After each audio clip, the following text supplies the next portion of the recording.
Ok, bueno, ahí sí me escuchan bien. Sí, Vale. Entonces, vamos a empezar. Bueno, eh,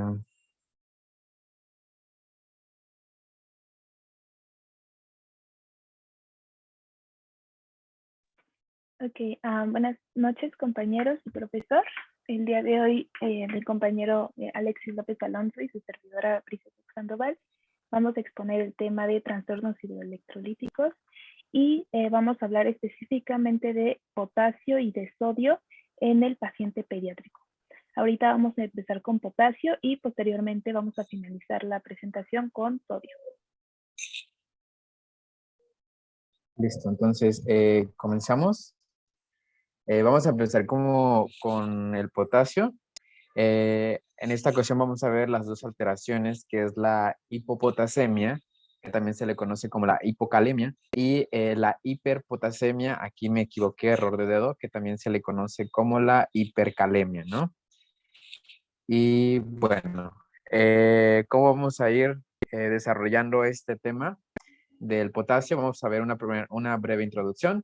Después vamos a ver los valores normales de potasio sérico en niños. Seguido de esto, los requerimientos de ingesta diaria adecuada de potasio dependiendo a la edad de los pacientes pediátricos. Punto número 4, vamos a ver una tabla de las comidas con alto contenido de potasio. El punto número 5, vamos a ver algunos mecanismos de regulación de este mismo elemento. Y el punto número 6, cómo se distribuye, algunos elementos que hacen ahí algún balance en el organismo de los pacientes, ¿no? Y por último, ya vamos a ver las alteraciones, que es la hipopotasemia y la hiperpotasemia. Entonces, comenzamos con una pequeña breve introducción, recordando que en general se dice que se desconoce con precisión la prevalencia y la epidemiología de las alteraciones del potasio en los pacientes pediátricos, pero sí se sabe que son de las alteraciones electrolíticas más comunes en la infancia. Em, También se dice que la mayoría de las alteraciones por ejemplo, el potasio, suelen estar un poco dentro del límite de los valores. Y esto hace que no ocurran o que no se manifiesten pues ahora sí, mucha clínica, ¿no? Sin embargo, se llega a diagnosticar por laboratorios, por otras patologías, ¿no? Es importante recordar que el potasio está muy relacionado con la función de las células cardíacas y neuromusculares.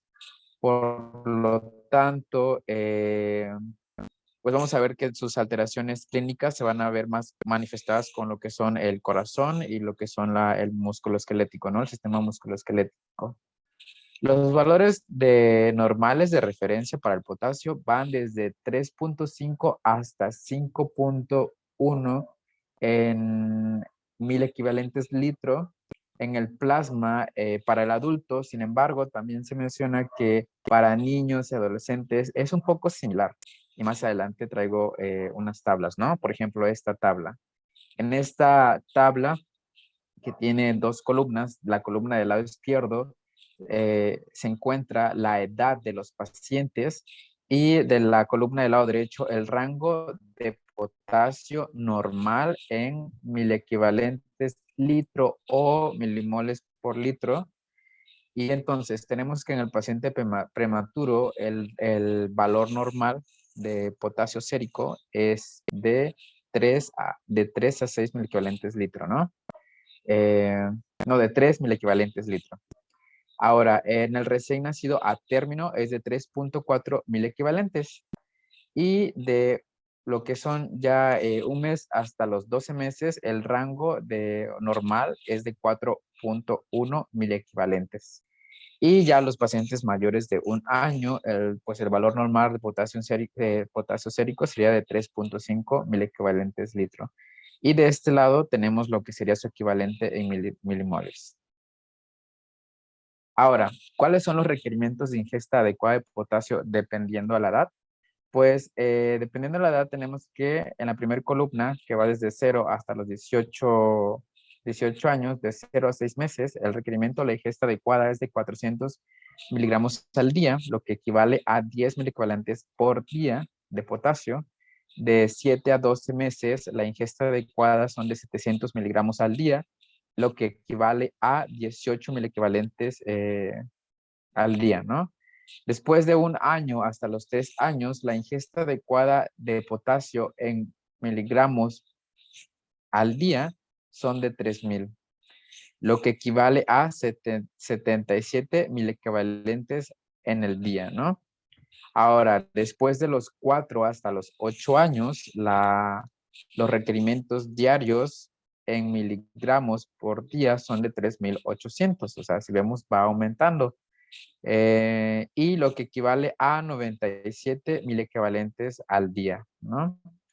Después de los 9 años hasta los 13 años, pues la ingesta adecuada diaria de potasio en miligramos sería de 4500 miligramos al día y lo que equivale a 115 miliequivalentes por día. Ya después, por último, de 14 a los 18 años, la ingesta adecuada es de 4700 miligramos al día, lo que equivale a 120 miliequivalentes por día.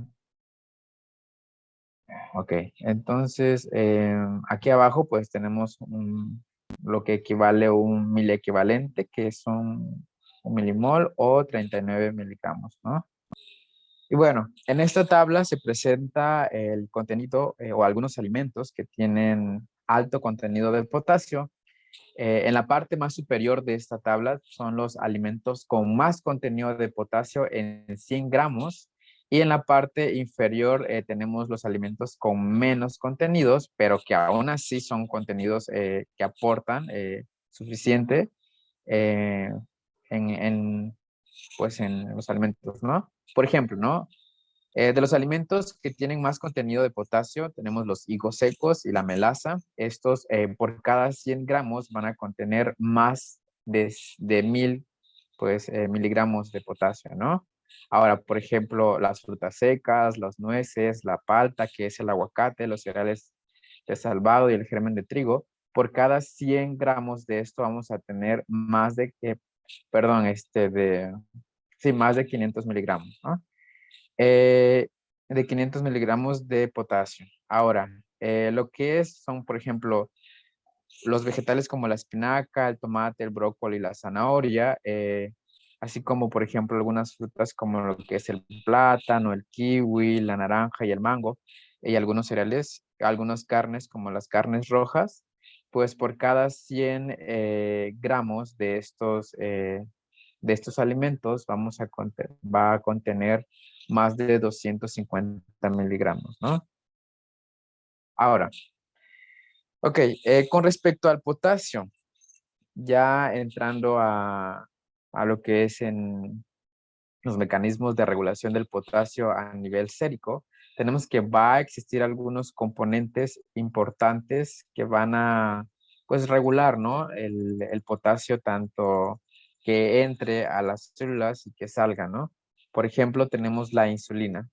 Tenemos que la insulina, en primer lugar, es una de las hormonas más importantes para el balance interno del potasio. Y tenemos lo que es también los beta-adrenérgicos.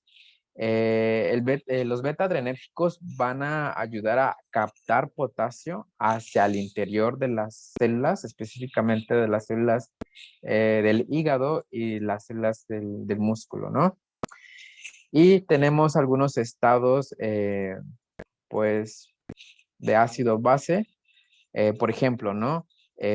Cuando disminuye el pH sanguíneo, esto va a promover que el potasio salga de las células. Entonces, el nivel de potasio sérico va a aumentar.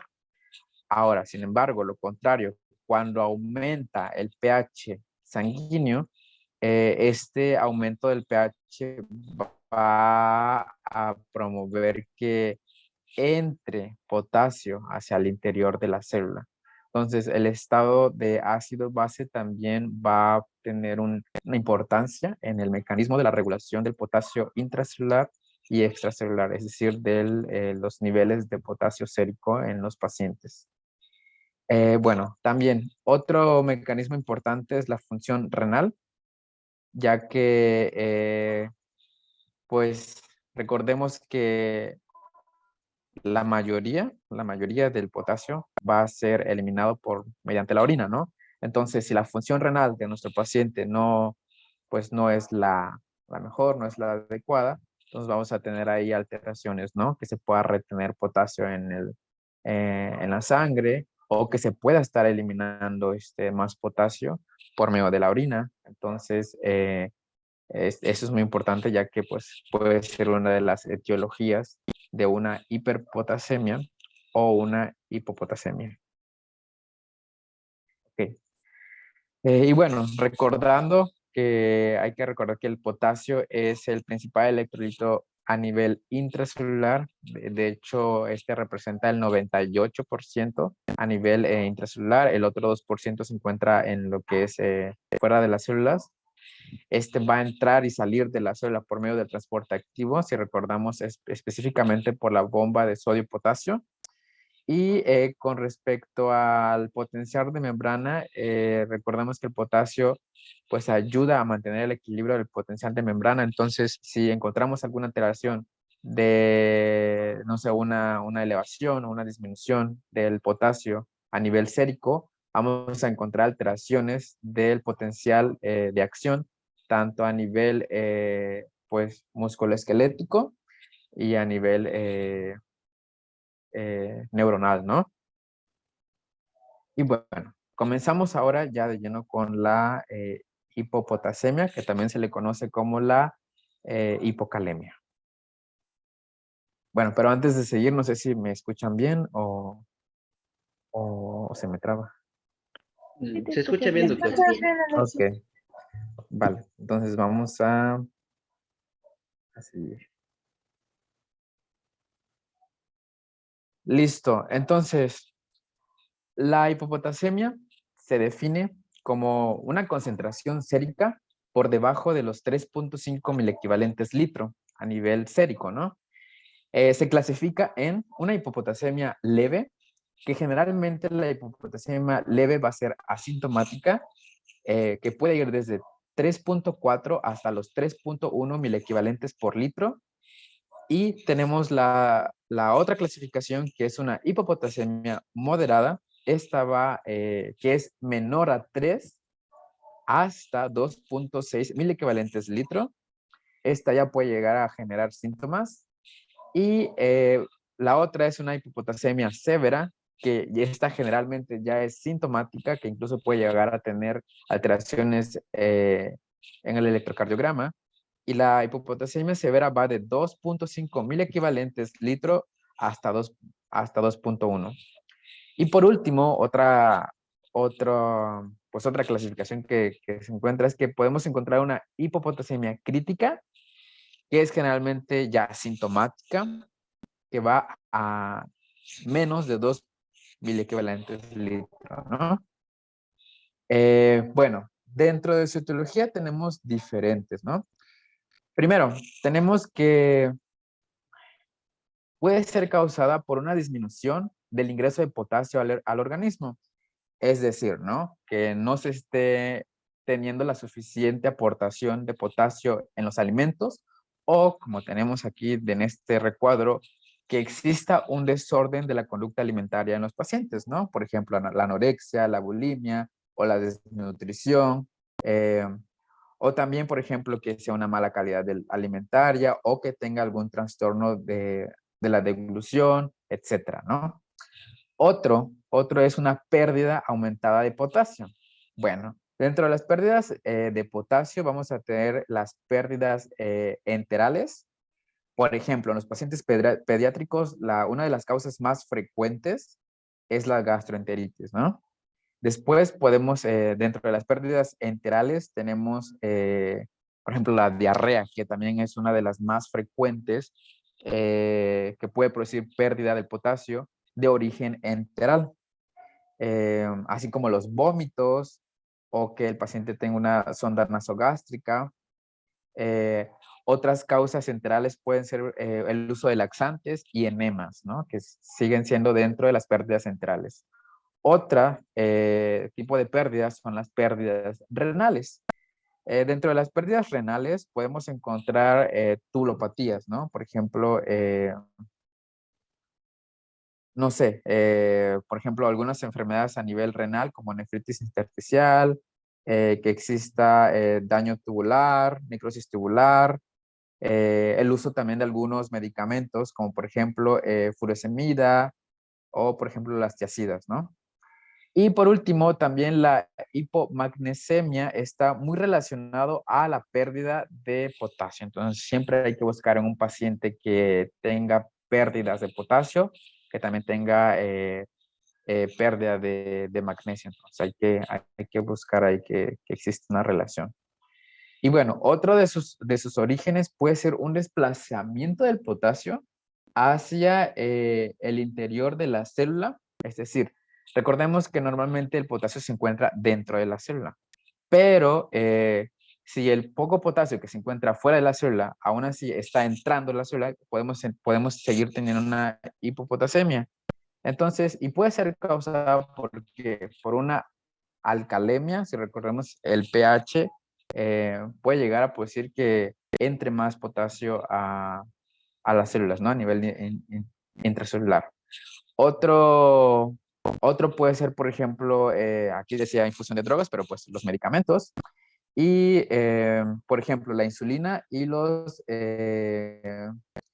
agonistas beta 2 adrenérgicos también, estos van a hacer que ocurra un desplazamiento del potasio hacia el interior de la célula. Otra es una enfermedad que es un trastorno pues raro que suele ser hereditario, que es la parálisis periódica de hipocalemia. Entonces es otro origen de este desequilibrio hidroelectrolítico. Ok, bueno, en esta tabla podemos encontrar algunos fármacos que pueden inducir lo que es la hipopotasemia, ¿no?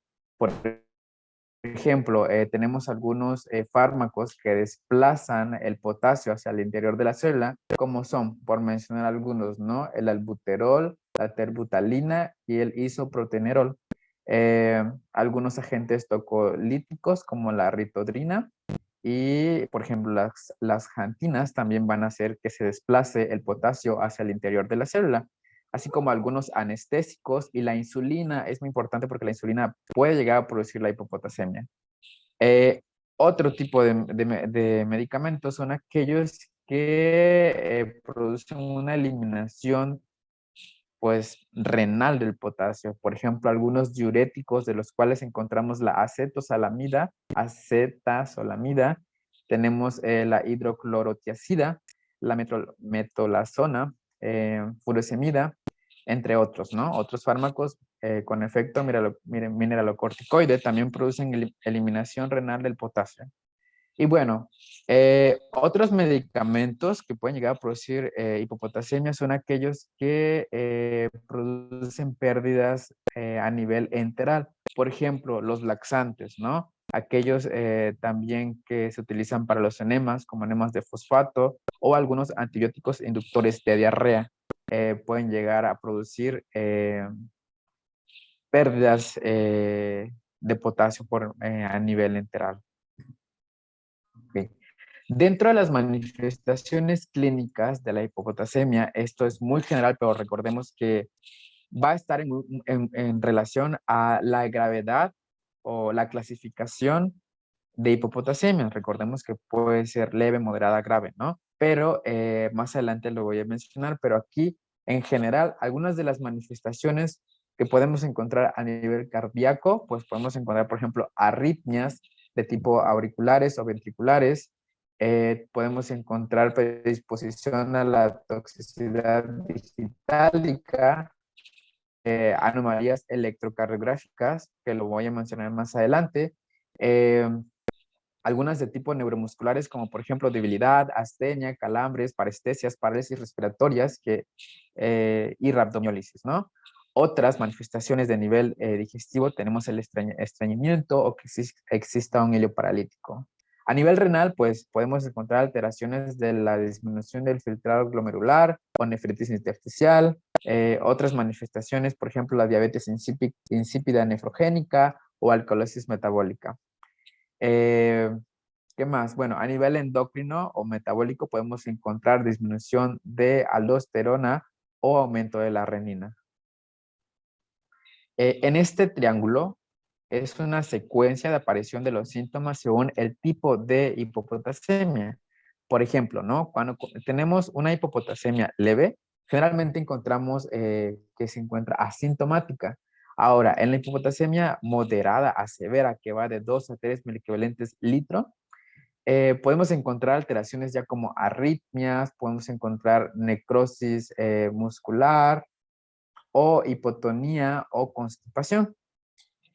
Y cuando encontramos una hipopotasemia crítica, es decir, menos de 2 miliequivalentes litro a nivel sérico, podemos encontrar arritmia o, por ejemplo, parálisis muscular. Siempre buscando o preveniendo que exista una parálisis, por ejemplo, del músculo del diafragma, que pudiera impedir que el paciente pues, siga respirando, ¿no? Ahora, dentro de los cambios electrocardiográficos de esta alteración, es decir, de la hipopotasemia, vamos a encontrar una reducción de la amplitud de la onda P, así como también la aparición de la onda U, normalmente, y una depresión de lo que es el segmento ST. Entonces, normalmente son estas de las alteraciones, pues, electrocardiográficas más frecuentes o características de la hipopotasemia, ¿no? Entonces, repito, una reducción de la onda T, así como la depresión del segmento ST y la aparición de la onda U. Ahora, para el diagnóstico, pues bueno, primero, ¿no? Tenemos que pues buscar dentro de los laboratorios el nivel sérico de potasio y también por medio del potasio urinario, ¿no? Es decir, si el potasio urinario se encuentra bajo, puede ser que simplemente sea un aporte insuficiente de potasio o que existan pérdidas, por ejemplo, por el uso de diuréticos remotos o pérdidas gastrointestinales. Hay que buscar pérdidas cutáneas también, por ejemplo, la hiperhidrosis, que sería una sudoración pues excesiva, o que incluso exista paso del potasio al interior de la célula. Y esto puede ser causado ¿por qué? Por una alcalosis metabólica, por el bicarbonato, por la insulina, por la insulina o estimulación adrenérgica, así como la parálisis periódica hipopotasémica, que es el trastorno hereditario que es raro, o intoxicaciones, ¿no? Ahora, si el potasio urinario llega a ser alto, eh, pero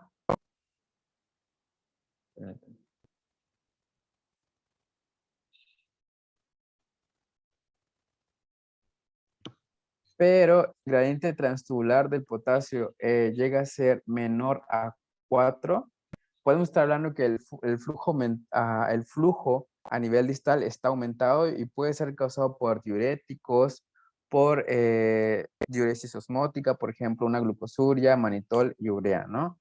Ahora, si existe hipovolemia, entonces si existe hipovolemia, podemos encontrar que puede ser causada por vómitos, por diarrea, eh, no sé, por una depresión del magnesio también, o que existan síndromes, por ejemplo, el síndrome de Butner o de Gittelman. Ahora, si no existe hipovolemia, pero no hay hipertensión arterial, entonces puede ser causado por lo que es un descenso del magnesio, pero sin embargo, si hay hipertensión arterial y vemos que la renina es normal o alta, pues puede ser causada por una estenosis de la arteria renal o una hipertensión arterial maligna, así como también un tumor secretor de renina. Ahora, si la renina es normal, pues igual, ¿no? Es hora de buscar, o es baja, perdón, pueden buscar alteraciones a nivel de la aldosterona Y por ejemplo, si la aldosterona aquí está elevada, pues ya entonces podemos decir que es causada, es una hipopotasemia pues secundaria a una hiperaldosteronismo, pero si la aldosterona pues es baja, pues pueden ser algunas otras enfermedades, por ejemplo, causadas por anfotericina B o por ejemplo síndrome de Little o mineralocorticoide, ¿no? Por algunos ejemplos aquí. Ahora, dentro del tratamiento de la hipopotasemia, se va a clasificar o lo vamos a ver por etapas, ¿no? Hay que ver primero, por ejemplo, si es una hipopotasemia leve, que normalmente suele ser asintomática. Hay que identificar si la hipopotasemia es moderada a severa o si ya es una hipopotasemia con síntomas severos o niveles críticos, es decir, menos de 2.000 equivalentes por litro. Entonces comenzamos, ¿no? Aquí arriba. Si la hipopotasemia es severa, es leve, asintomática, menos a 3.1 miliequivalentes litro, estamos hablando de que hay que corregir de forma oral, es decir, por vía oral, ¿no?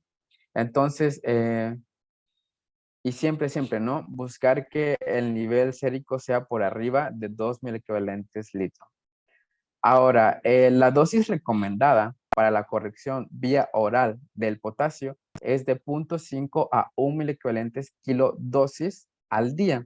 Entonces, el medicamento por vía oral lo podemos utilizar o lo podemos repetir de 2 a 4 horas según la necesidad, pero siempre recordando que la dosis máxima va a ser de 40 a 60 mil equivalentes en el paciente pediátrico.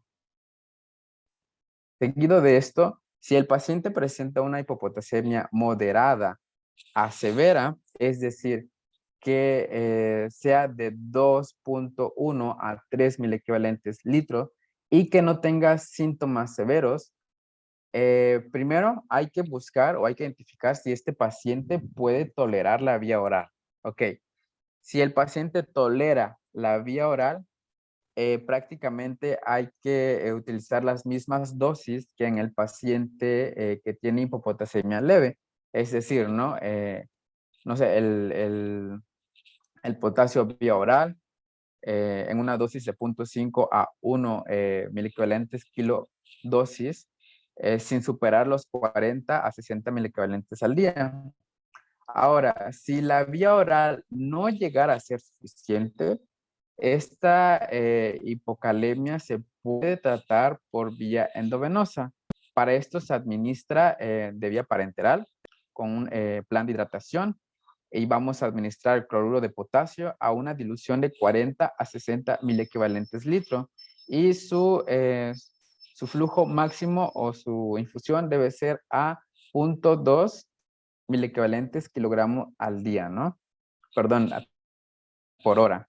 Y bueno, por último, si el paciente cursa con una hipopotasemia con síntomas severos o niveles críticos, es decir, que sean menos a 2.000 equivalentes litro, esta debe ser corregida pues inmediatamente con lo que es una solución endovenosa, ¿no?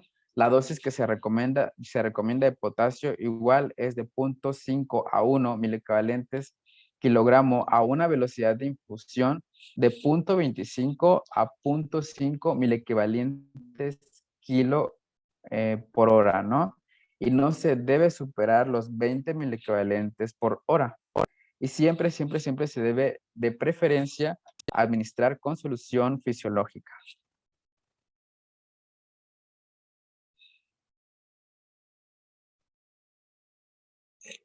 Ahora vamos con la hipercalemia. Ok. Ahora, la hipercalemia se define como una concentración del potasio en el compartimento extracelular por arriba del 5.5 mil equivalentes por litro. Ok. Igual esta se va a clasificar en una hiperpotasemia leve que va de 5.5 hasta 6.5 mil equivalentes litro. También podemos encontrar una hiperpotasemia moderada que va de 6.5 a 7 mil equivalentes litro y la hipopotasemia severa, que generalmente esta también ya va pues, sintomática, que es mayor a 7 miliequivalentes litro. Ok. Ahora, igual, dentro de su etiología, la hiperpotasemia pues igual puede cursar con varios pues orígenes. Tenemos en primer lugar que sea causada por que sea una pseudo hiperpotasemia.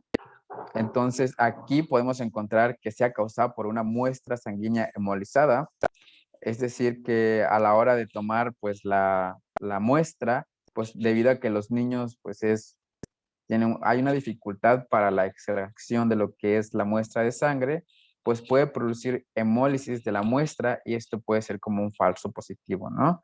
Así como también la leucocitosis y trombocitos y trombocitosis puede llegar a producir una pseudo hiperpotasemia. A nivel renal, igual, ¿no? Por ejemplo, que exista una función renal disminuida, es decir, que no se esté excretando adecuadamente el potasio por medio de la orina. Entonces, esto puede causar retención del potasio y por ende una hiperpotasemia. Entonces, algunas de las alteraciones al nivel renal, por ejemplo, podemos encontrar que exista una acidosis renal tubular de tipo 4 o una infección urinaria, así como febril, por ejemplo, pielonefritis o medicamentos también ahorradores de potasio pueden llegar a estar produciendo la hiperpotasemia. Otra de las causas es que existan altos ingresos de potasio pues en los pacientes, ¿no? Por ejemplo, ¿no? Que exista sobredosis vía oral o endovenosa de potasio, que por ejemplo a causa iatrogénica, o no sé, por ejemplo, que se esté utilizando sales de potasio o también creo que se mencionaba penicilina potásica, puede llegar a producir una hiperpotasemia.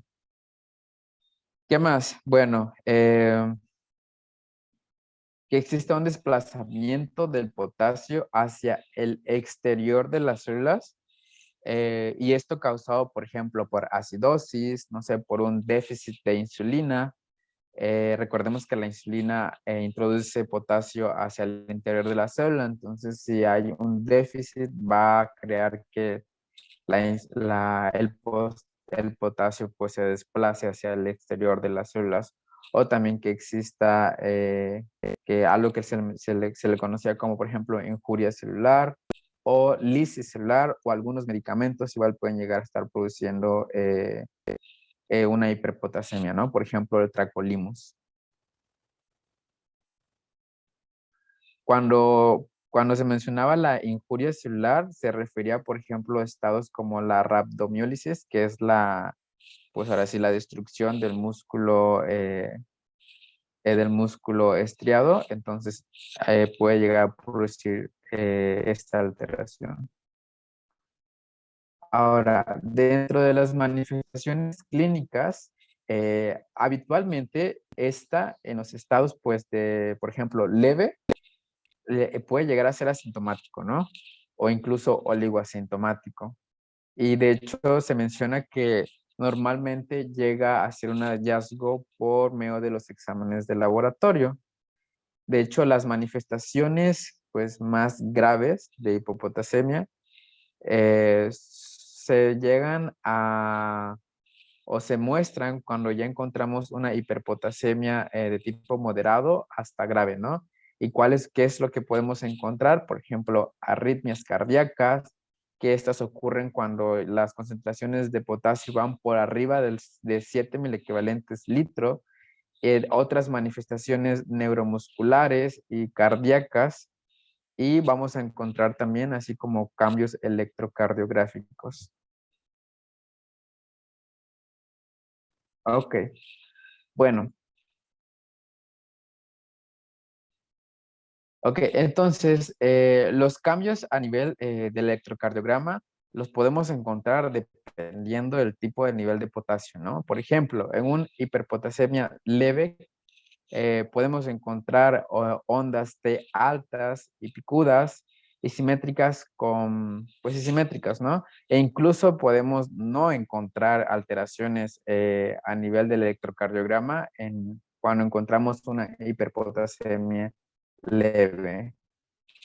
Y de esto, en una hiperpotasemia de tipo moderada, pues ya encontramos ondas T picudas y una prolongación del intervalo PR, así como también podemos encontrar una disminución de la amplitud de la onda P y ensanchamientos de la onda, del ensanchamiento del complejo QRS, ¿no? Bueno, también en una hiperpotasemia severa, que es cuando ya encontramos valores de mayores de 7 equivalentes litro, podemos encontrar incluso hasta ausencia de la onda P, un ensanchamiento progresivo del complejo QRS y incluso podemos encontrar que los pacientes pueden llegar a sistolia o fibrilación ventricular o un ritmo nodal.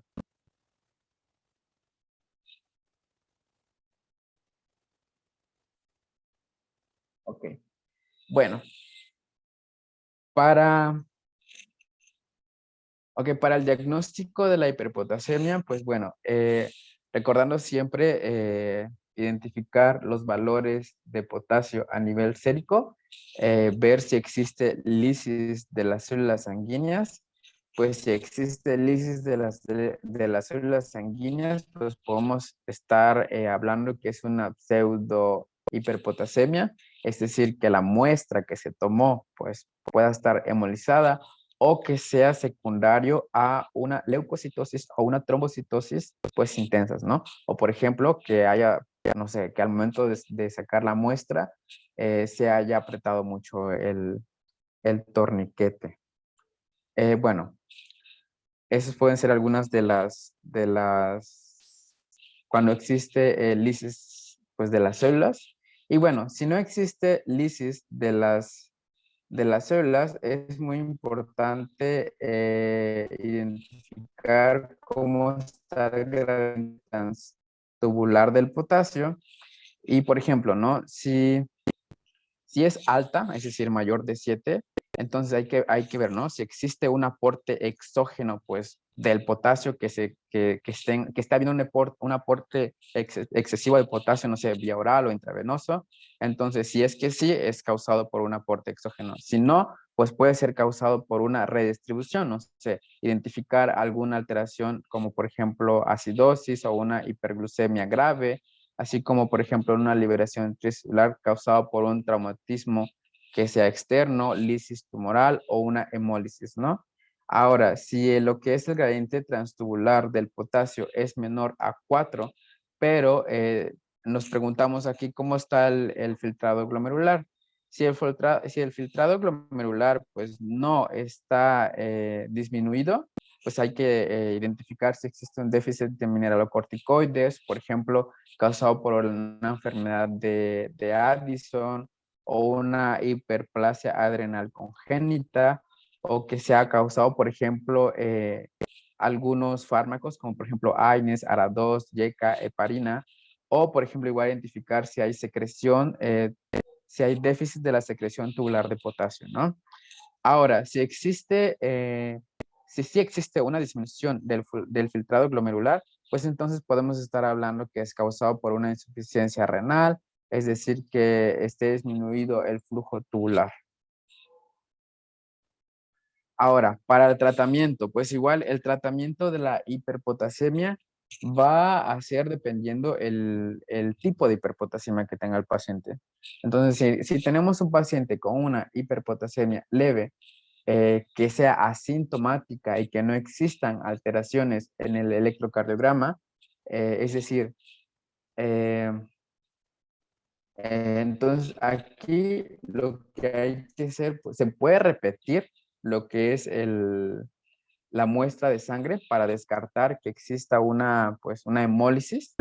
Y después de eso, pues lo que hay que hacer es disminuir el ingreso de potasio al organismo y pues la restricción del potasio en la dieta y suspender medicamentos ahorradores de potasio en el caso del que el paciente esté utilizando estos medicamentos, porque normalmente pues es asintomático, ¿no?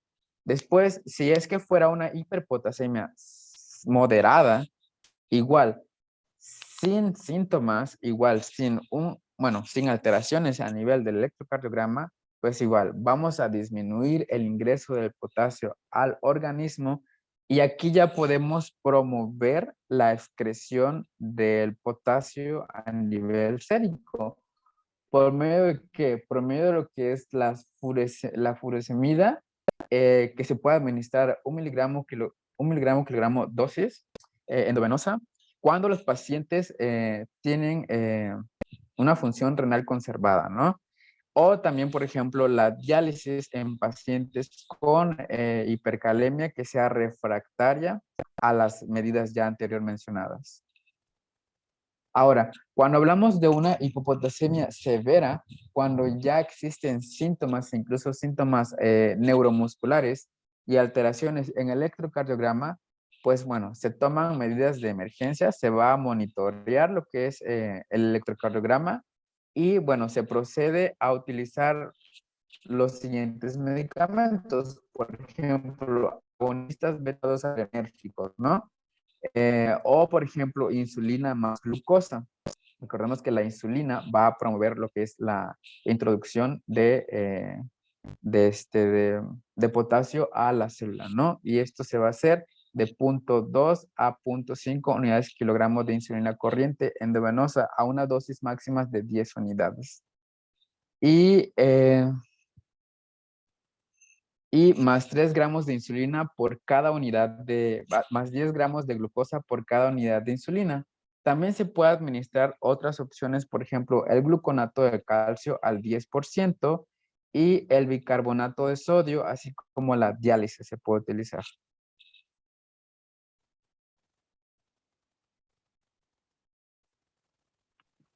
Bueno, ya por último vamos a hablar del sodio, específicamente de la hipernatremia y de la hiponatremia. De forma general, recordemos que el sodio es el catión principal del líquido extracelular y es el principal catión que va a determinar la osmolaridad extracelular. Por lo tanto, el sodio va a ser muy, muy necesario para que se mantenga el volumen intravascular. Recordemos que menos del 3% del sodio se va a encontrar en el espacio intracelular y más del 40% del sodio corporal total va a estar en el hueso. El resto, el porcentaje restante se va a ubicar en los espacios intersticiales e intravasculares. Bien, ahora sabiendo esto podemos dar introducción a la hipernatremia. Siguiente, por favor. Ahora, la hipernatremia se va a definir como una concentración mayor de 145 miliequivalentes por litro, aunque a veces en algunas bibliografías se define como una concentración mayor a 150 miliequivalentes por litro. Vamos a ver más adelante que lo podemos clasificar de diferentes formas, pero es importante saber que la hipernatremia leve va a ser muy común en niños, especialmente en los lactantes con gastroenteritis. Y en el caso de los pacientes hospitalizados, esta hipernatremia puede ser iatrogénica, que quiere decir que va a ser causada por una inadecuada administración de agua o en la minoría de los casos se menciona que por una excesiva administración de sodio. Por eso que es muy importante pues conocer este tema y a la perfección porque en este caso un desequilibrio puede llevar a que le causemos al paciente una hipernatremia o en general cualquier alteración de este tipo. En general, la hipernatremia se va a producir por una pérdida excesiva de agua libre y más adelante vamos a ver las causas y por qué se da. ¿Okay? El principal síntoma va a ser la deshidratación de forma general, pues a nivel celular la deshidratación celular. Y esta a nivel del sistema nervioso va a ser la que cause principalmente la sintomatología que vamos a ver en el paciente. Siguiente, por favor. Ahora, esta es la tablita que les decía, donde nos muestra la clasificación de la hipernatremia según los valores de sodio plasmático y según el tiempo de evolución. Entonces la podemos clasificar como hipernatremia leve, hipernatremia moderada e hipernatremia severa. La leve va a ir el rango de los valores desde 145 hasta 150, la moderada es de 150 hasta 170 y la severa es igual o mayor a 170. Ahora, si la clasificamos por el tiempo de evolución, encontramos que es aguda o crónica. Y se define como aguda cuando es menor a 24 horas y como crónica cuando pasan del día, de mayor a 24 horas. Siguiente, por favor.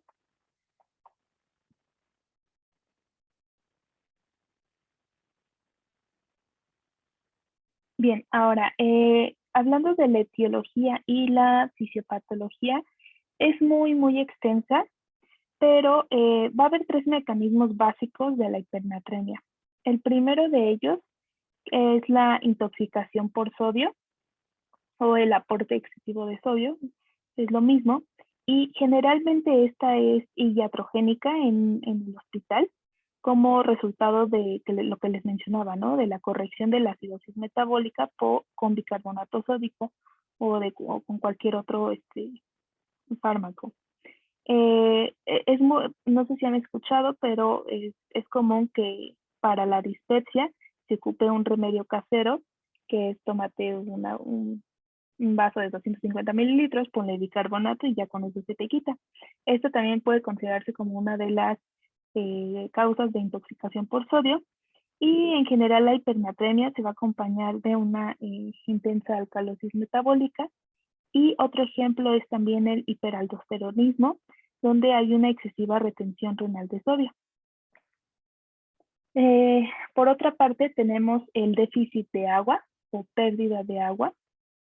En este caso, lo primero que se nos tiene que venir a la mente es la diabetes insípida, nefrogénica o central. La hipernatremia que es causada por la diabetes insípida se va a desarrollar solo cuando el paciente no tiene acceso al agua o no puede beber de manera adecuada por inmadurez, ¿no? Recordemos que estamos hablando de pacientes pediátricos. También puede ser por daño neurológico, por vómitos o incluso por anorexia. En el caso de los lactantes, estos tienen un gran riesgo debido a que pues no tienen la capacidad, ¿no? Para controlar su propia ingesta de agua. Y en el caso de la diabetes insípida central y las formas genéticas de esta, como por ejemplo la nefrogénica, van a causar una forma típica, pérdidas urinarias masivas de agua y una orina muy diluida. Eso también hay que tenerlo en cuenta al momento del diagnóstico. Por otra parte, las pérdidas de agua van a ser menos marcadas y la orina generalmente va a conservar su osmolaridad cuando la diabetes insípida nefrogénica es secundaria o es causada debido a una patología renal intrínseca, como cual pues puede ser una displasia renal o mencionaban también una uropatía obstructiva. Dentro de las otras causas de déficit de agua, tenemos que los recién nacidos, especialmente aquellos recién nacidos prematuros, van a tener elevadas pérdidas insensibles de agua.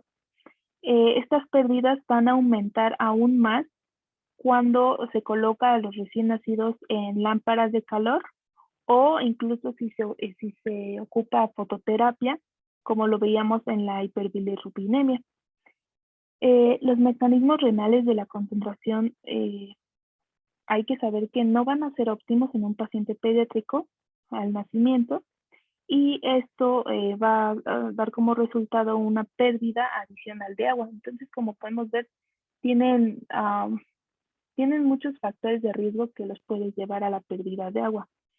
Por ejemplo, un amamantamiento ineficaz, generalmente esto se da en las primíparas, o sea, las mujeres que tienen a su primer hijo. Esto puede causar también una deshidratación, se le conoce como deshidratación hipernatrémica grave.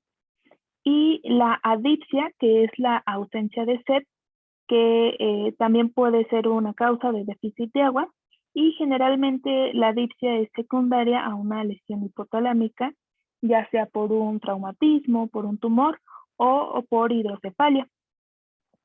Hay otro tipo de adipsia que es la primaria, porque la que le hablé es la secundaria, pero esta va a ser menos frecuente. En general es rara.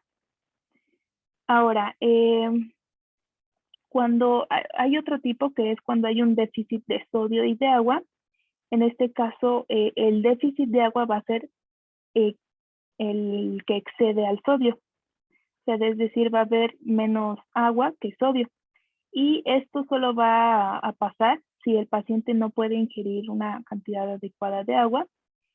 Y, por ejemplo, la diarrea va a tener como consecuencia una disminución del agua y del sodio. Y como la diarrea es hipotónica, las pérdidas de agua van a exceder a las de sodio y esto también puede causar hipernatremia. En la mayoría de los niños con gastroenteritis no se va a desarrollar hipernatremia, esto debido a que beben cantidades suficientes de agua y esto para compensar las pérdidas de agua por las heces. Por ejemplo, estas cantidades de agua generalmente son hipotónicas. Estos pueden ser el agua, los jugos o las fórmulas lácteas. Estos se consideran como líquidos hipotónicos y pues esto de alguna forma como que compensa las pérdidas en las heces y permite la corrección del déficit de agua y a su vez pues pueden causar en lugar de una hiponatremia, una hipernatremia, perdón, una hiponatremia. Ahora, la hipernatremia también va a ser más probable en niños que tengan diarrea y que tengan un aporte inadecuado. Esto puede ser causado por varias cosas, ¿no? Por ejemplo, puede ser por vómitos, por anorexia, como les comentaba. Y, en el caso de la diabetes mellitus, si se usa mannitol o glucosa, esto también puede producir excesivas pérdidas renales de agua y sodio, por lo que hay que tener mucho cuidado con estos agentes osmóticos. Y como la orina es hipotónica durante la diuresis osmótica, las pérdidas de agua van a exceder a las de sodio y esto puede hacer que se provoque una hipernatremia si la ingesta de agua es inadecuada. También otra de las causas puede ser una enfermedades renales, generalmente crónicas, más que agudas, como una displasia renal o una uropatía obstructiva, y generalmente se asocian a que hay una disfunción tubular y esto va a provocar pérdidas excesivas de agua y de sodio. En el caso de los niños, muchos niños con este tipo de enfermedades van a tener una pérdida desproporcionada de agua y en general van a presentar riesgo de deshidratación hipernatrémica, especialmente si esto se acompaña de una gastroenteritis. Es por eso que siempre hay que relacionar también hipernatremia con gastroenteritis porque casi siempre van de la mano. Y bueno, también encontré otro término que es la hipernatremia esencial, así lo mencionaban, pero esta va a ser más infrecuente, en realidad es rara, es infrecuente en niños y las teorías proponen que es debido a una lesión del eje hipotálamo-neurohipófisis y pues sí, bueno, en general para que lo conozcan o lo tengan en cuenta. Siguiente, por favor.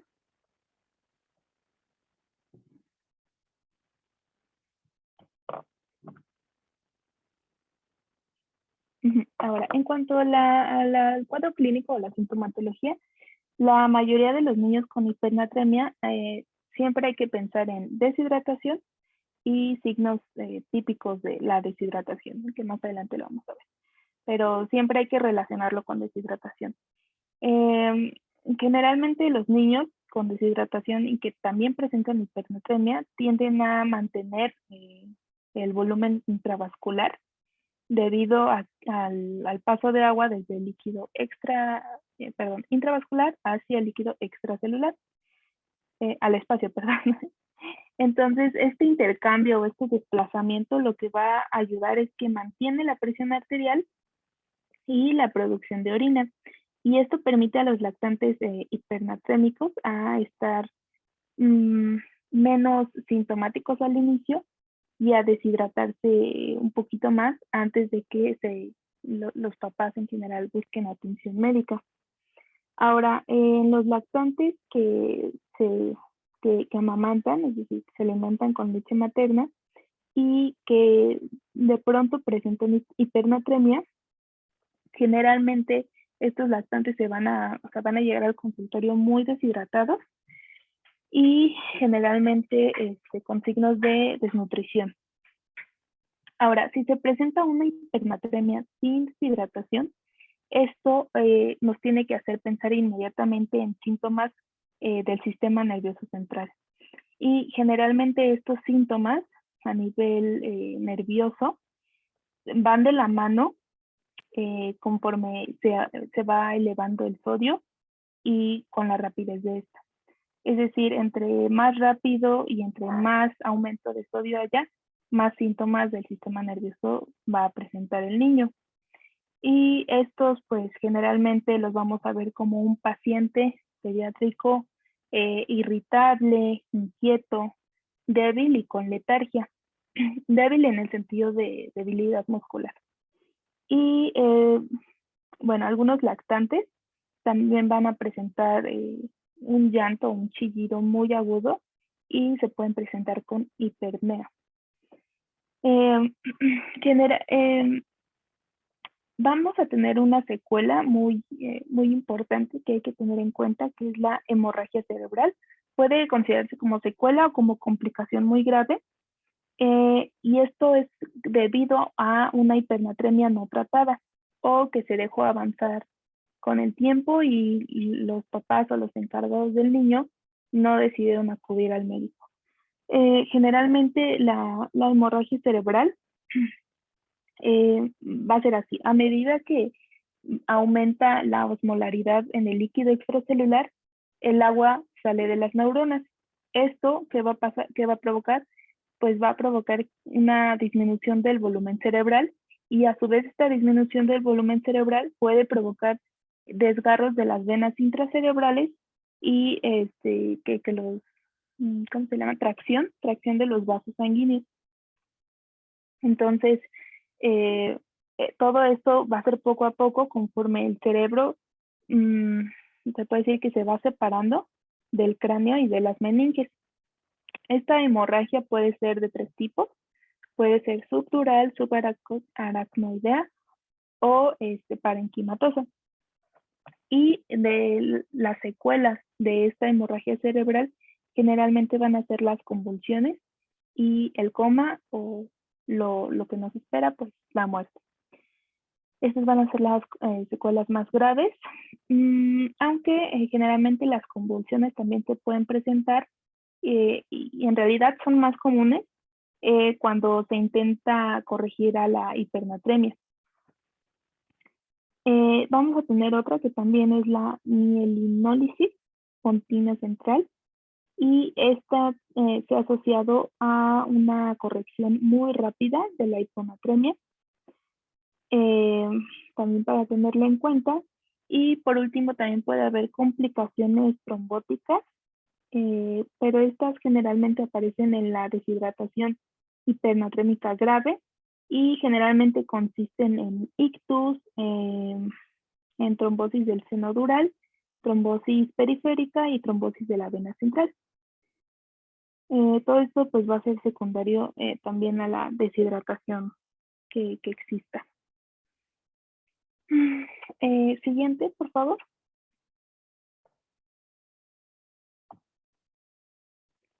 Bien, ahora, ¿cómo vamos a abordar esta patología? Bueno, de forma general, esto es de lo más importante a considerar, pero también hay que tener muy en cuenta la etiología para saber cómo abordar o diagnosticar la hipernatremia. Generalmente, todo se empieza con la sospecha y generalmente esto es a través de la historia clínica. Y, por ejemplo, la hipernatremia, que es debido a la pérdida de agua, solo va a ocurrir si el paciente no ha tomado suficiente agua o, en todo caso, no sé, algo lo imposibilita a tomar agua. En el caso de que no haya deshidratación, pero sí hipernatremia, es importante que le preguntemos al paciente por su ingesta de sodio, porque los niños con una excesiva ingesta de sodio o de sal generalmente no presentan signos de deshidratación, a no ser que otra patología esté presente, pero si no, pues generalmente no hay deshidratación. Ahora, en el caso de la intoxicación grave por sodio, esta va a causar signos de sobrecarga de volumen. Es decir, los pacientes se pueden presentar con edema pulmonar o con ganancia de peso, pero por supuesto ese peso no va a ser debido a músculo o grasa, ¿no? Sino por líquido. La intoxicación por sal, generalmente, perdón, esto es de lo que estamos hablando, ¿no? Intoxicación grave por sodio generalmente va a ser por sal. Y en este caso las concentraciones gástricas de sodio van a estar generalmente elevadas por esta causa. Y como les comentaba, en el hiperaldosteronismo, la hipernatremia generalmente es leve o suele estar ausente, y también se puede presentar edema, hipertensión, hipopotasemia o hipocalemia, y el paciente también puede tener alcalosis metabólica. Ahora, cuando hay pérdida aislada del agua, generalmente los signos de los que hay que sospechar o hay que buscar es la disminución del volumen, que generalmente suelen ser menos graves en un inicio, pero cuando la pérdida de agua generalmente causa deshidratación, la hipernatremia y el déficit de agua van a ser de forma general graves. Esto hay que tenerlo muy en cuenta. Y en un niño con pérdida renal de agua, ya sea porque presenta diabetes insípida central o nefrogénica, en este caso la orina no va a estar bien diluida, o sea, va a estar concentrada, y el volumen de orina no va a disminuir, se va a mantener. En el caso de que la orina tenga... Ay, ¿me permiten tantito? Es que me están marcando.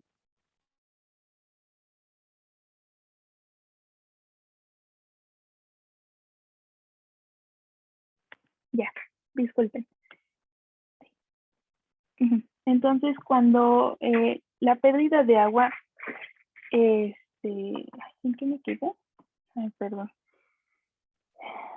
Sí, entonces, si el volumen, en este caso, si el volumen disminuye, el volumen de orina va a disminuir únicamente si las pérdidas son extrarrenales, a nivel extrarrenal, o que sean debidas a una ingesta adecuada.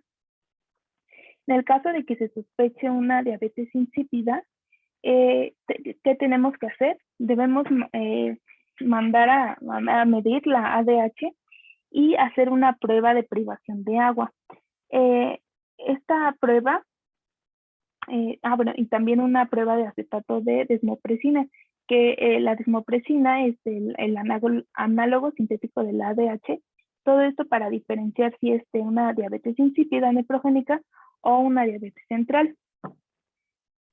Y bueno, por casi último, en los casos de déficit que combina agua y sodio, se tiene que hacer un análisis de orina, todo esto para diferenciar si son causas renales o extrarrenales. Y cuando las pérdidas son extrarrenales, el riñón lo que va a hacer es disminuir el volumen de orina y ¿cómo decirlo? Mantener una orina muy concentrada y retener sodio. En el caso de que las causas sean renales, es lo contrario. El volumen de orina no va a disminuir, se va a mantener, y la orina no va a estar concentrada. Y el sodio, bueno, la concentración de sodio, eso sí puede estar alta. ¿Sí? Siguiente, por favor. Y bueno, por último, el tratamiento de la hipernatremia. Bueno, en general, el objetivo de este pues, va a ser disminuir la concentración de sodio sérica, ¿no? Eso sí nos queda claro, pero se dice que esta disminución debe ser en menos de 10 miliequivalentes por litro cada 24 horas para evitar justamente que manejemos mal al paciente y causarles otras patologías. Aquí lo fundamental o lo importante en la corrección de la hipernatremia, ya sea moderada o severa, va a ser que siempre estemos monitoreando el valor del sodio sérico, el valor de la concentración. Por ejemplo, si un niño desarrolla convulsiones por edema cerebral, que sea secundaria a una corrección demasiado rápida, se le tiene que administrar líquido hipotónico. Más bien, el líquido hipotónico debe interrumpirse y se le debe administrar solución salina para que pueda aumentar de forma aguda o inmediata la concentración sérica y así se revierta el edema cerebral. En el caso de la hipernatremia aguda grave, generalmente es secundaria administración de sodio. Esta puede ser corregida de forma más rápida que la anterior con solución glucosada al 5%.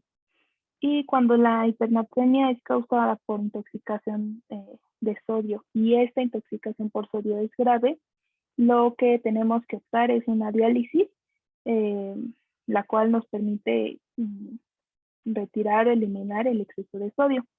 En casos menos graves, se puede utilizar diuréticos de asa porque aumentan la eliminación del exceso de sodio y agua y disminuyen el riesgo de sobrecarga de volumen.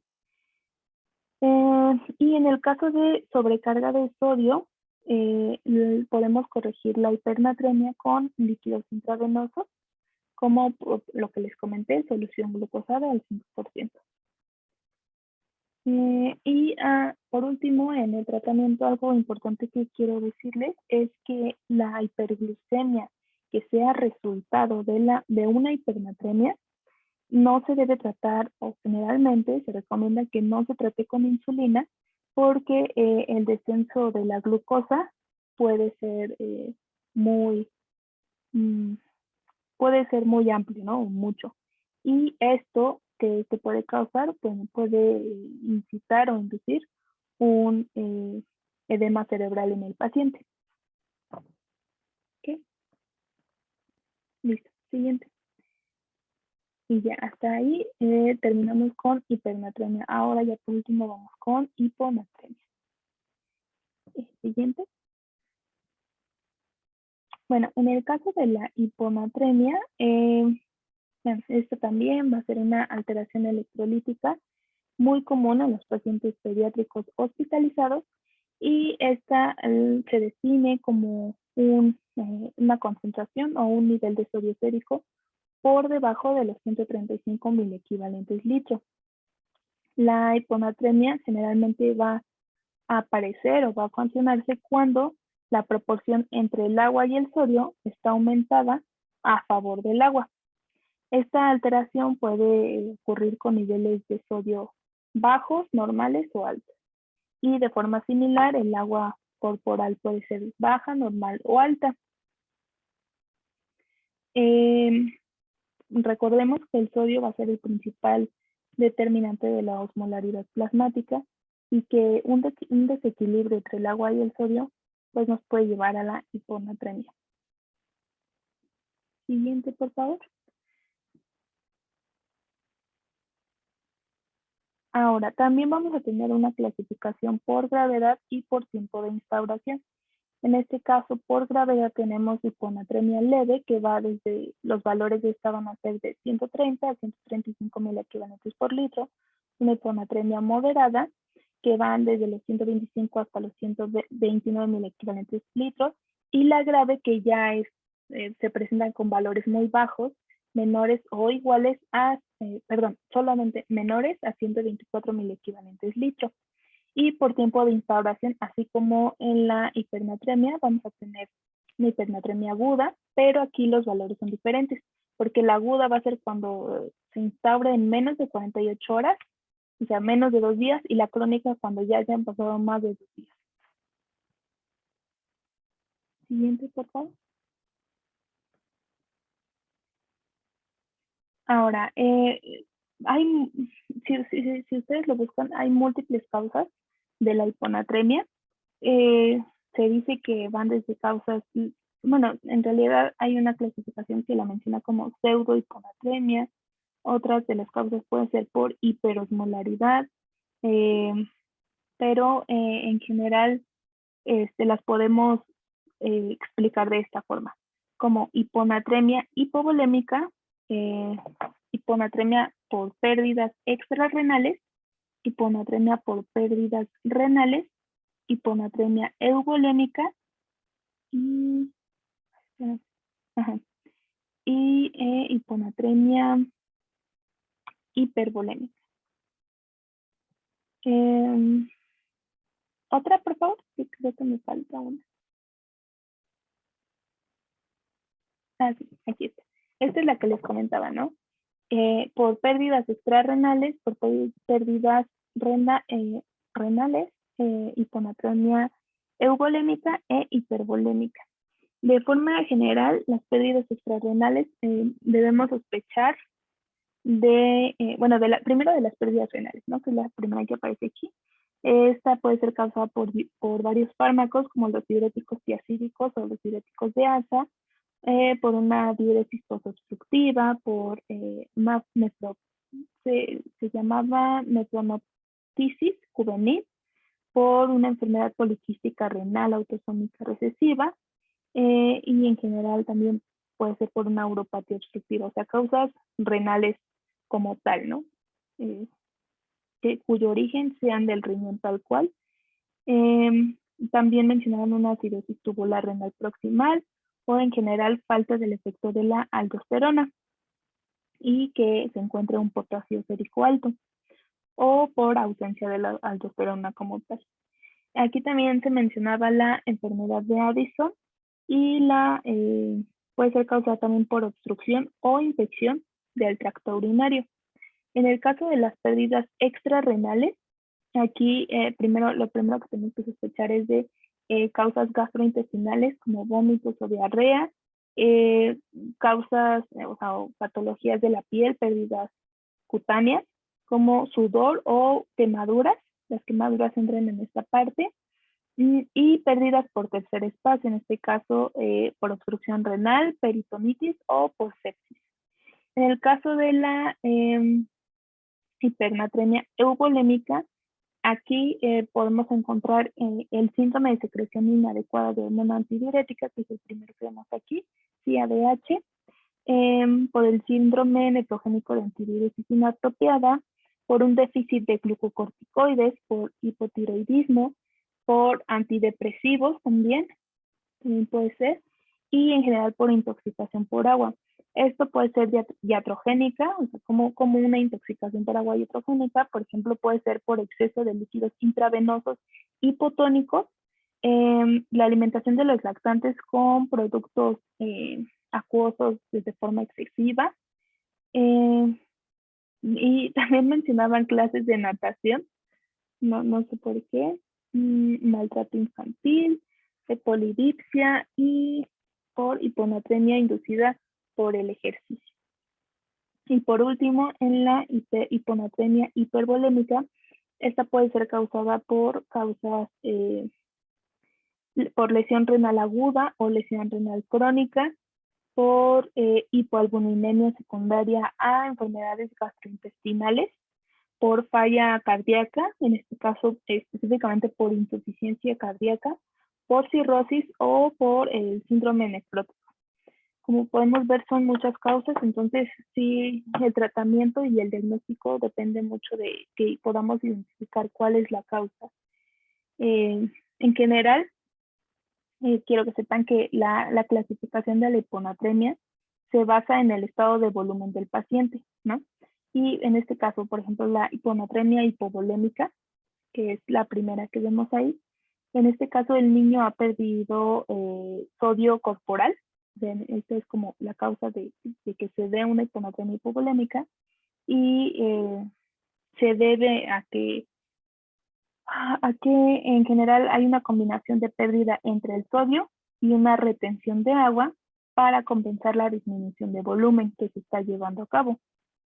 En este caso, el pacientito va a presentar un aumento de la pérdida de líquidos y justamente estos líquidos pues, van a contener sodio.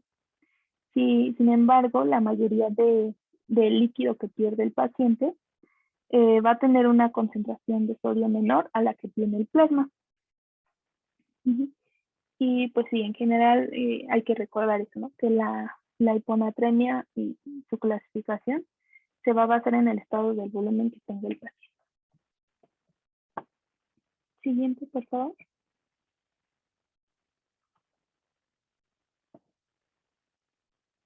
Ahora, dentro de las manifestaciones clínicas, estas van a depender de la gravedad y de la velocidad de instauración.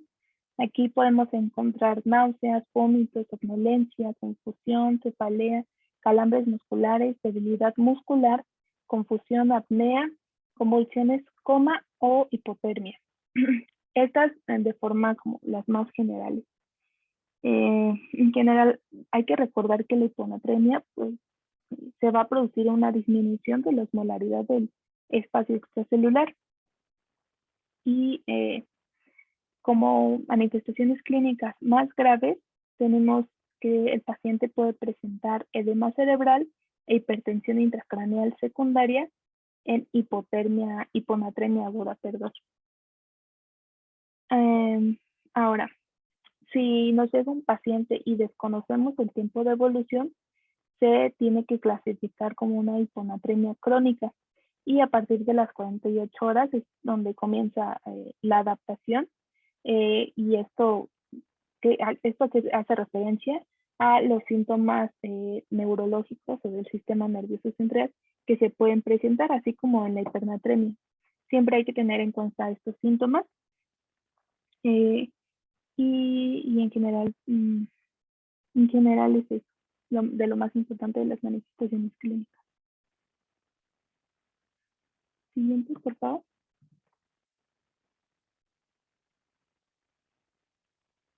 Ahora, dentro de las complicaciones se relacionan un poco mucho a las que les mencioné en la hipernatremia.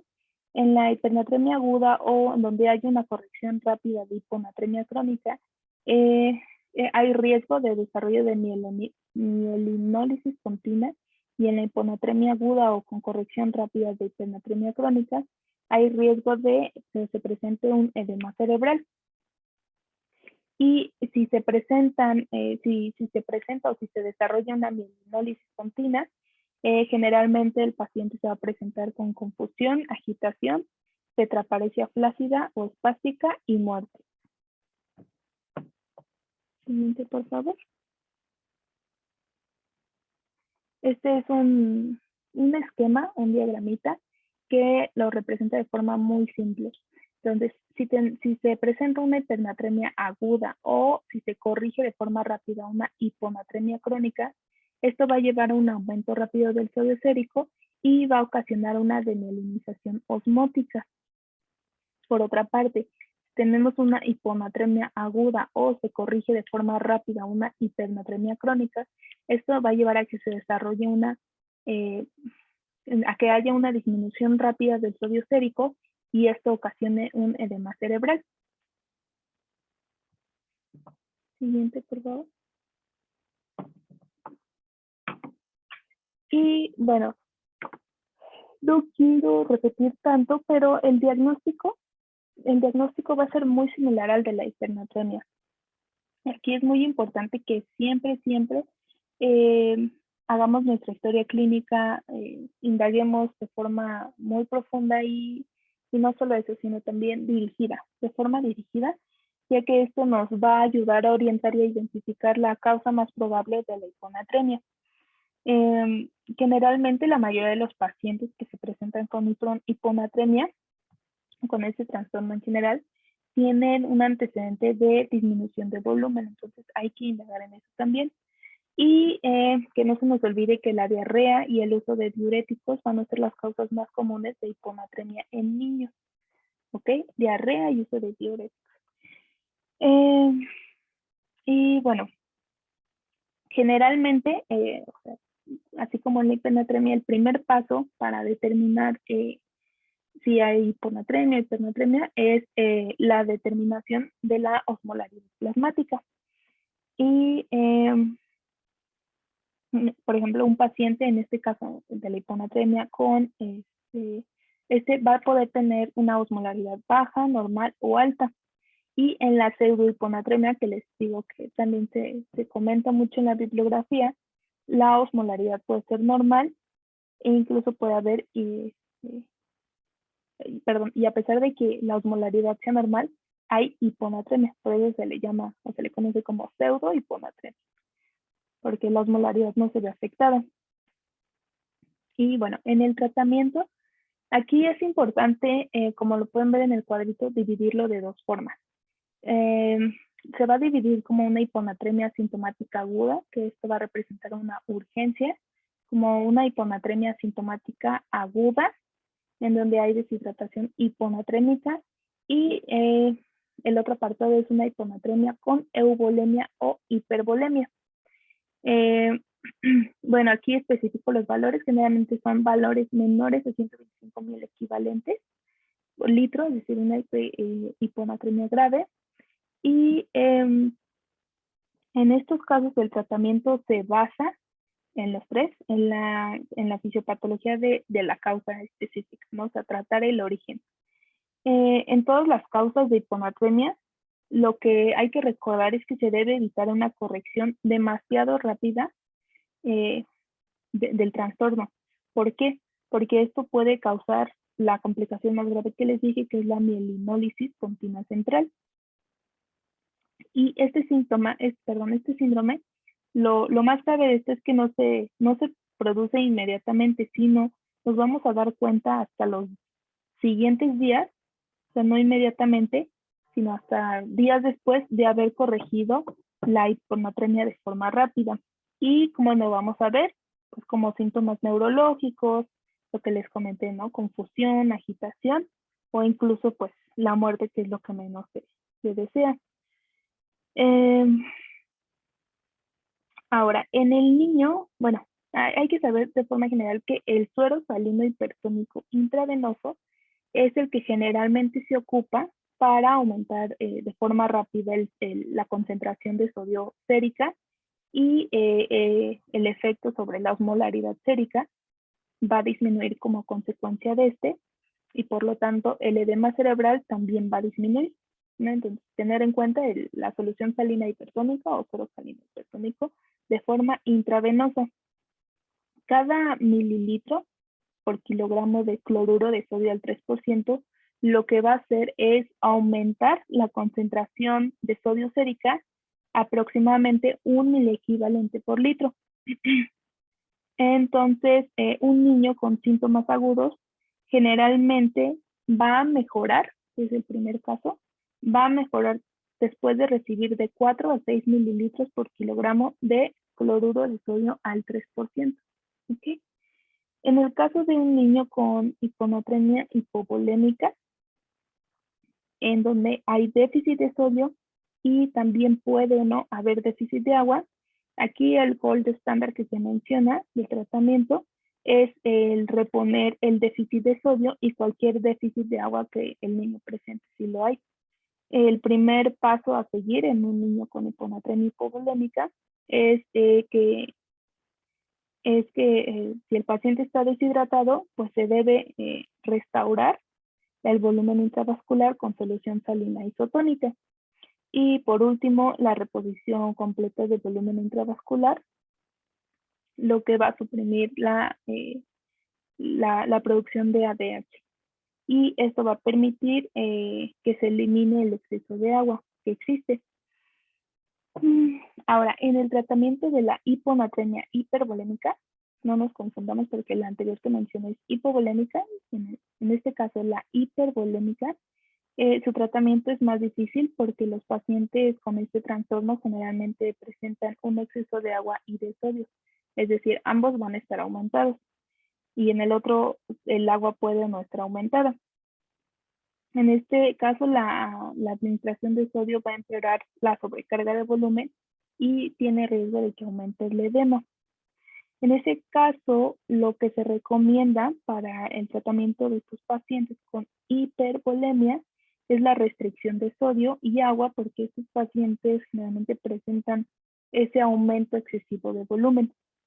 Se ha visto que los diuréticos, también en este caso son útiles, ya que favorecen la excreción de sodio y de agua, y los antagonistas de la vasopresina también son útiles porque bloquean la acción de la ADH y causan una diuresis. Entonces, también se recomienda mucho para la corrección de hiponatremia hipervolémica. Y bueno, para que lo tengamos en cuenta. Y por último, en la hiponatremia euvolémica, ahora vamos con la euvolémica, que es la última que vimos. Esta generalmente, recordemos que se produce por un exceso de agua y por un déficit de sodio, pero este déficit es leve, es ligero, y el tratamiento generalmente va dirigido a que se elimine el exceso de agua. No se enfoca tanto en el déficit de sodio. Ahora, en este tipo de hiponatremia aguda, cuando hay síntomas y que es resultado por la intoxicación de agua, la solución salina hipertónica puede ayudarnos y puede ser necesaria para revertir edema cerebral si es que lo hay. Y en el caso de que sea una hiponatremia crónica porque no haya aporte de solutos, el niño va a necesitar, se mencionaba que es una fórmula adecuada y que el exceso de aporte de agua debe ser restringido o limitado totalmente. Y por último, quiero hablarles de la hiponatremia iatrogénica, que es la causada por la administración de líquidos intravenosos isotónicos, que realmente no lo sé con seguridad, pero yo creo que sí pasa en los hospitales, que se le administren líquidos intravenosos isotónicos y esto les causa esta hiponatremia. Estos se revierten, hay que tener en cuenta que se revierten con solución salina al 3% en el caso de que el paciente empiece a presentar síntomas. Y los niños con hipovolemia se les va a tener que administrar líquidos intravenosos isotónicos para compensar. Y pues la prevención de esta complicación iatrogénica, o sea, de la hiponatremia iatrogénica, únicamente va a ser mediante el uso consciente de los líquidos hacia los pacientes pediátricos. Y siguiente, por favor. Y pues eso sería todo de hipocalemia, hipercalemia, hipernatremia e hiponatremia. Excelente. ¿Alguien que tenga alguna pregunta o duda?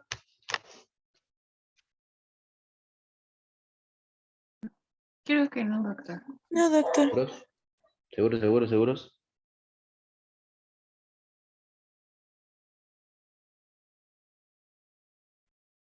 ¿Sí, seguros? Sí, doctor. Bueno, mande. No, o sea, le decía que sí, seguro. Bueno, ¿qué me interesa? La hipocalemia totalmente infrecuente, ¿va? Si se fijan, tanto en la hipocalemia como en la hipercalemia, no hay signos y síntomas en el paciente. Prácticamente son hallazgos de laboratorio y lo más importante es la realización del electrocardiograma. Algo importante que dijo el compañero y la causa más frecuente es por hemólisis. Efectivamente es una muestra mal tomada. Y ahí lo primero que ustedes deben de hacer en un paciente que sale con un potasio arriba de 5, no se diga 7, es volver a tomar la muestra, ¿va? Antes de empezar a hacer algún tipo de, no corrección, porque recuerden que las medidas antihipercalemia son para tratar de estabilizar la membrana celular y con esto evitar la despolarización, ¿no? De dicha membrana. Entonces es volver a tomar nuevamente la muestra de electrolitos. También es importante que recuerden que las primeras 48 horas de vida del recién nacido, bueno, en dado caso de ser un recién nacido, normalmente los resultados que van a obtener de electrolitos son un reflejo de mamá.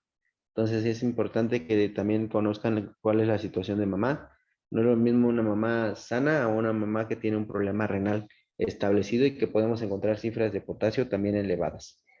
Para que también no se vayan con la idea de que primeras 24 horas si tiene un potasio de 8, puede ser causa materna. Las medidas antihipercalemias, así me interesa que se las aprendan. El salbutamol o la utilización del salbutamol, el gluconato de calcio, que específicamente es estabilizador de membrana, y las soluciones polarizantes. Las dosis que nos dio el doctor están bien, pero en el dado caso de recién nacidos, nada más le agregamos un cerito, o sea, es de insulina, utilizamos de 0.01 unidades kilo y de solución glucosada de 2 mililitros kilo. Y así hacemos la solución polarizante para un recién nacido. ¿Va? Las resinas de intercambio catiónico ni siquiera las conocemos en el hospital, o por lo menos en el que yo laboro, y aparte de que son muy caras, pero sí, si llegara a ver en el hospital que llegaran a estar, también se deben de utilizar. Y de la hiponatremia e hipernatremia, de la hipercalemia es la principal causa iatrogénica, ¿eh? Esa es, ni le duden. Alguien por ahí se pasó de cucharadas y esta es la principal causa.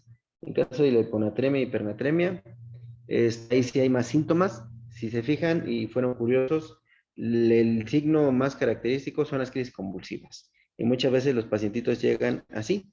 No vamos a decir debutan, pero el principal signo característico es esta cuestión de la crisis convulsiva. Y lamentablemente la presencia de una hemorragia. Las correcciones, porque también aquí sí hacemos correcciones de sodio, ya sea en el caso de hiponatremia y hipernatremia. Estas deben ser en un lapso mínimo 24 horas, ideal 48 horas. Y no podemos corregir más de 10 miliequivalentes por cada día o por cada 48 horas, ante el riesgo, como bien nos dijo la doctora, de presentar, en el mejor de los casos, edema cerebral o si no, una mielorisis pontina, que prácticamente es licuarle el cerebrito al pacientito con todas las secuelas que esto nos va a conllevar. En el caso de la hiponatremia es un déficit por deshidratación. En el caso de la hipernatremia es por un déficit, una depresión, perdón, de sodio, por una no buena, un buen aporte del mismo. Y en el caso, perdón, de la hipernatremia es por un déficit de agua. Y prácticamente la corrección va a ser en base a reponer el agua. Eh, Paradójicamente, a pesar de que ya tengo un exceso de sodio, no puedo eliminar el sodio de mis soluciones. Entonces, así que para la corrección debemos utilizar solución fisiológica al 0.45% y una solución glucosada al 2.5%. ¿Cómo voy a hacer esto? Prácticamente utilizo un 25% de solución fisiológica al 0.9%, un 25% de solución glucosada al 5% y agrego el 50% de agua bidestilada. Y al diluirlo es cuando logro pues las concentraciones que les había comentado. En el caso de la hipernatremia vamos a hacer la corrección en base a cada miliequivalente arriba de 155, vamos a agregar 4 mililitros de agua, ¿va? Y así es como vamos a hacer nuestra corrección. En el caso de la hiponatremia, pues va a ser sodio ideal menos sodio real por el peso entre un déficit de disociación que es de 0.6 o 0.3. Y esto lo voy a dividir entre 2 y así es como vamos a hacer nuestras correcciones. Esas sí me gustaría que las hiciéramos, nada más que esas sí las vamos a ver en la cuestión de deshidratación, o las vamos a retomar ahí para algún tipo para saber cómo vamos a hacer las correcciones, para que ahorita no se me estresen. Pero ahí vamos adelantando un poquito esta situación. No sé si tengan alguna pregunta o duda. No, doctor, gracias. Todo bien, doctor, gracias. ¿Seguros? Porque ya no están en exámenes, ¿eh? ¿O siguen?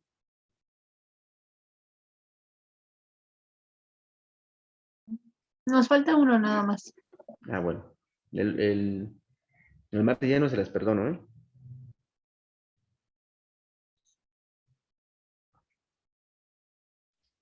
Entonces, si no tenemos preguntas, dudas, nos estamos viendo el día martes. ¿Estamos de acuerdo? Sí, doctor. Va. Sí, doctor, gracias. Ahí tuve yo espero ya mañana haber subido sus calificaciones, para que no se me desesperen. Sí, doc, no se preocupe, gracias. ¿Va? Gracias, doctor. Entonces, si no tenemos preguntas, dudas, como siempre agradezco el tiempo que me otorgan y pasen ustedes una excelente noche. Igualmente, Muchas doctor. gracias, doctor. Gracias, doctor. Igualmente, que tenga buena noche. Va, que va.